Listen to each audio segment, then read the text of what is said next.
two met in orbit. Invincible learned that this was Alan the alien, an evaluation officer for the Coalition of Planets. His job was to test each world's mightiest hero and ensure their planets were capable of defending themselves from intergalactic threats. After a brief exchange, confusion quickly surfaced. Alan realized that he had been visiting the wrong planet for over 10 years. It wasn't Earth he was supposed to evaluate, it was Urath. Despite the misunderstanding, the two found mutual respect for one another before Alan finally departed, promising to inform the Coalition about his mistake. The following day, chaos once again erupted. The factions returned to Earth, stronger, faster, and better equipped than ever before. The previous defeats had only hardened their resolve. The team mobilized quickly, but this time the difference in power was clear. The factions had found a way to resist aging from Earth's time stream, making them harder and more dangerous than before. However, before the situation could spiral into catastrophe, Omni-Man intervened. His appearance was more like a meteor descending from the clouds. His impact alone caused shockwaves that sent faction troops flying. His sheer power dwarfed everyone else's. With brutal precision, he forced his way through the portal, taking the battle into their world. The invasion ended almost quickly as it began. When Omni-Man returned, his beard had grown thick and unkempt. Kakarot, Mark, and Deblu were simply relieved that he was back. But before they could truly settle, the news broke. A televised report confirmed the worst. The Guardians of the Globe were dead. Officially, publicly, the world mourned its greatest heroes. A private funeral was held in their honor. Not long after, fractures within the team began to show. Adam Eve, still processing the Guardians' deaths, discovered Rex Blode's betrayal. The revelation hit hard. Rex had been cheating on her with Duplicate. She ended up leaving without looking back. When the new Guardians of the Globe lineup was announced, Eve refused the invitation to join. She couldn't bring herself to stand beside Rex again. She walked out of the Pentagon, Kakarot following her. He wasn't one to get involved in emotional affairs, but seeing her like that struck something within him. She was hurt, betrayed, and unsure of her place. He followed her into the skies, Eve revealing that Rex had cheated. Soon after, a new crisis struck. The culprit was none other than Doc Seismic. Invincible and Kakarot were called to respond. On their way, they ran into Eve, who had taken upon herself to intervene. The three joined forces effortlessly, combining their strengths in a way that felt natural. Kakarot moved like lightning, dodging blasts of molten rock and disarming Doc Seismic robotic gauntlets with precise strikes. Eve used her energy constructs to hold collapsing debris, while Invincible focused on getting civilians to safety. Together, they subdued the villain. Eve arrived at the Grayson household. She wasn't looking for Mark, but rather someone else. When she peered through the window, she saw Mark in bed with Amber, the two sharing an intimate moment. Moving to the next window, she tapped softly. The blinds lifted, and there he was, Kakarot. His eyes met hers, curious at first, but then softening with familiarity. He let her inside without hesitation. Eve found comfort in his presence. He wasn't judgmental or dismissive, just there, reliable, strong, and someone who didn't overcomplicate things. Meanwhile, Mark was given a mission of his own. The Global Defense Agency needed someone to escort a group of astronauts on an expedition to Mars. Normally, Omni-Man would have taken this mission for himself, but he was still recovering. Mark volunteered in his place, determined to prove himself as a capable hero. It was his chance to step out of his father's shadow. While Invincible left Earth behind for the vast red landscape of Mars, Kakarot remained on the planet, finding himself with unexpected free time. He began spending more time with Eve. Their interactions became a routine. Eve was still fighting herself, trying to figure out what kind of hero she wanted to be without the team or the new Guardians. Kakarot encouraged her to keep pushing forward, even when she doubted herself. Meanwhile, far away on Mars, Mark's mission spiraled out of control. The astronauts he was meant to protect encountered hostile Martians that wanted to execute the astronauts. They all managed to escape to safety, not without a Martian taking place of one of the astronauts, leaving the astronaut known as Russ Livingston to be possessed by a Sequid. Titan stood before his boss, Machine Head. Titan extended a chip towards him. Machine Head took it, fitting it into the port of his temple. Titan declared that he was done working for him, but the robotic human only laughed. He told Titan that he wasn't a partner, he was a tool, a blunt instrument meant to break skulls on command. The threat wasn't even subtle. Machine Head made it clear.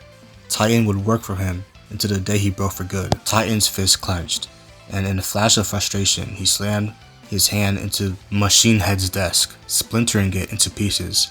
The villain only chuckled and said that outburst proved his point. Later on, two streaks blazed across the Chicago sky. Invincible and Kakarot raced side by side through the clouds, cutting through the wind with effortless speed. It wasn't a competition, but it always felt like one. As they passed over the city, Invincible's attention was caught by a message painted on the rooftop. His name, written in giant yellow letters. He descended with Kakarot following curiously behind. On the rooftop stood Titan, waiting. Invincible remembered him, the man who had once been a criminal. He told Mark that criminal wasn't a word that fit his life, it was survival. He explained that he was done breaking heads for Machine Head, done being used. He needed help to take down his boss once and for all. Invincible hesitated. This wasn't what heroes did. He was supposed to stop alien invasions, not fight organized crime. But Kakarot's eyes narrowed. He could recognize the sincerity when he saw it. Titan wasn't lying. He was a man trapped in a system stronger than himself. Kakarot said nothing, but his expression told Invincible to listen. Sometimes helping one person could save 100 more. He showed them what Machine Head's building looked like. Real people suffered every day under Machine Head's rule. Titan told them that if they helped him take Machine Head down, they could change lives, not in an abstract heroic sense, but for the families living right here and right now. He revealed his reason for doing it, his daughter. Everything depended on him getting out of this life alive. Kakarot said nothing more, but his gaze softened. He understood. Invincible finally nodded, deciding to help. It wasn't about fame or recognition. It was doing the right thing, even when no one was watching. Back at home, Debbie, Mark, and Kakarot sat together while Nolan watched them with his usual stoic gaze. Mark recounted what happened with Titan, the plan to take down Machine Head. Nolan's expression darkened. He told them that it was a mistake. Titan was using them. Street level crime was beneath them. Their purpose was to protect humanity from cosmic level threats, not get dragged into gang wars. Debbie frowned. She didn't agree. She told her that sometimes people weren't who they appeared to be, but that helping others was never beneath anyone. The next day after school, Titan stood waiting on top of the rooftop of an abandoned warehouse, where Invincible Kakarot arrived. He didn't waste any time. The plan to take down Machine Head was finally in motion. Invincible wasn't fully convinced though. Isotope could teleport anyone or anything in and out in the room in seconds. Taking Machine Head down sounded impossible, but Titan reassured them. Isotope wouldn't be a problem. He claimed to have already taken care of it. The mission was simple. Get in, capture Machine Head, and led him over to the Global Defense Agency. They eventually broke into the building, but Machine Head didn't move. His voice, smooth and robotic, revealed that he had expected their arrival. He'd known the exact moment they would strike. The very chip Titan had stolen from him earlier had given him the data he needed to predict their every move. Before they could react, the air shimmered and suddenly Isotope appeared beside Machine Head. Machine Head explained that while Invincible and Kakarot might have heart, they were out of his league, but money had its advantages, and that advantage was standing in front of them right now. With a single command, Isotope teleported several figures into the room, hired supervillains, mercenaries across the world and beyond, each one stronger and more ruthless than the last. Then chaos erupted. The room exploded into motion as the villains attacked. Titan swung with raw power, his rocky fist shattering furniture and denting steel walls. Invincible flew headfirst into the fight, slamming one mercenary through the table. Kakarot's movements were a blur, his strikes precise and devastating. From high above, unseen in the sky, Omni-Man watched silently, arms crossed, observing every move. The fight intensified. One villain, a man capable of generating electricity, lunged at Invincible, his lightning bolt slamming into his body, his muscles seized, pain tearing through his nerves as he fell into the floor. Titan roared, trying to reach him, but in a wave of molten flame engulfed him. His body glowed red hot as he stumbled back, burned but still standing. Then the air changed. A sudden explosion of power burst from Invincible as his fury took hold. He launched himself forward. In an instant, two mercenaries were out of the fight, their bodies strewn like ragdolls across the room. But his moment of strength ended quickly as it began. A massive figure appeared behind him, a beast covered in white fur and light armor. Battle Beast. With a single motion, the alien warrior grabbed Invincible by the head and slammed him into the floor. The impact echoed through the entire tower. Invincible tried to fight back, but Battle Beast's strength was overwhelming. The alien warrior struck again and again, cracking bones, spilling blood. Invincible was being nearly unconscious, his body crumpled beneath the weight of every blow. Kakarot froze for half a second, watching his brother's blood smear the floor. Then something inside him snapped. His aura flared violently, lighting the room. His muscles tightened, veins bulging as an inhuman roar ripped through his throat. The building trembled. His dark eyes turned a fierce yellow, his hair spiking upward. The transformation wasn't subtle, it was primal, raw, fueled by fury. Golden light erupted around him as the Saiyan unleashed his power. In a blur of motion, Kakarot fired a massive ki blast straight at Battle Beast, blasting him through the window. The explosion of glass ran across the city as both warriors shot into the sky. Kakarot followed instantly, his speed breaking through the sound barrier. They crashed onto the streets below, the impact creating a crater that sent shockwaves through the area. Kakarot landed on top of Battle Beast, his fist slamming down like hammers. Each punch sent tremors through the ground. The beast laughed through the blood. This was what he lived for, the thrill of battle. But Kakarot wasn't fighting for pleasure, his rage was pure and focused. He pounded Battle Beast into the dirt, breaking his armor and fracturing the earth beneath them. Every strike carried the weight of his anger. Battle Beast grinned. Even as blood poured from his mouth, he swung his mace, but Kakarot dodged effortlessly, countering with a devastating kick that shattered the weapon in half. The beast staggered back, dazed.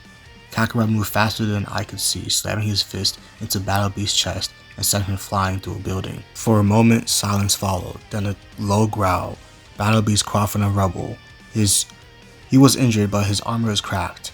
But his spirit was also unbroken. He lunged forward again, his hand gripping Kakarot's shoulder before sinking his teeth into his flesh. Kakarot roared, pain flooding his senses as Battle Beast tore through his muscle and skin. The Saiyan responded with a brutal punch that sent Battle Beast skidding across the street. The alien stood, blood dripping from his mouth, and began to clap. Slow, deliberate, filled with satisfaction. Despite his wounds, he was grinning. He had found a worthy opponent. Battle Beast pressed a button on the device strapped to his wrist. A yellow portal opened behind him. The alien warrior looked at Kakarot one last time, a silent acknowledgement of respect. Then he stepped through the portal, disappearing into the void. Kakarot stood there, breathing heavily, his golden light slowly dimming until his hair returned to normal. His body was covered in bruises and blood, but his resolve burned brighter than ever.